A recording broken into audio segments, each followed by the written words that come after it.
ఏలూరులోని CR Reddy college విద్యార్థులు సోమవారం భారీ ర్యాలీ నిర్వహించారు.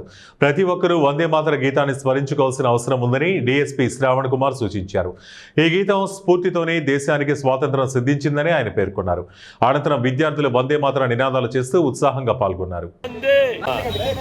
వందే మాతర గీతం 150 సంవత్సరాలు అవటం వల్ల భారతమాత యొక్క దాస శృంఖలాలని ఛేదించడానికి ఆ రోజు ఒక తారక మంత్రంలాగా ఉన్నటువంటి వందే మాతర గీతాన్ని మొత్తం యావత్ ప్రపంచంలో ఉన్నటువంటి దేశాలన్నీ కూడా ఇటువైపు చూసే విధంగా భారతదేశంలో ప్రతి ఒక్కళ్ళు ప్రతి ముద్దు పెట్టి అందరూ కూడా ఆ రోజు నాటి త్యాగాలు వచ్చి మనకి ఈ స్వతంత్ర పోరాటంలో ఉపయోగించినటువంటి ఈ వందే మాతర గీతం స్టార్ట్ అయ్యి 150 సందర్భంగా ఈ గుర్తు చేసుకుంటూ మనందరిలో కూడా ఈ దేశ సమైక్యతను దేశ స్ఫూర్తిని అదేవిధంగా ఈ రోజు కూడా ఈ వందే మాతర గీతం అనే ఒక తారక మంత్రాన్ని అందరం కూడా మనం ఈరోజు ప్రజలందరికీ కూడా ఒకసారి తెలియజేయాలనే ఉద్దేశంతో ఈ ర్యాలీ నిర్వహించడం జరుగుతుంది.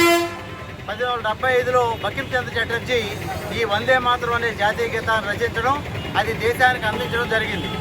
ఆ వందే మాతర గీతం స్ఫూర్తితోనే మన స్వాతంత్ర సమరయోధులు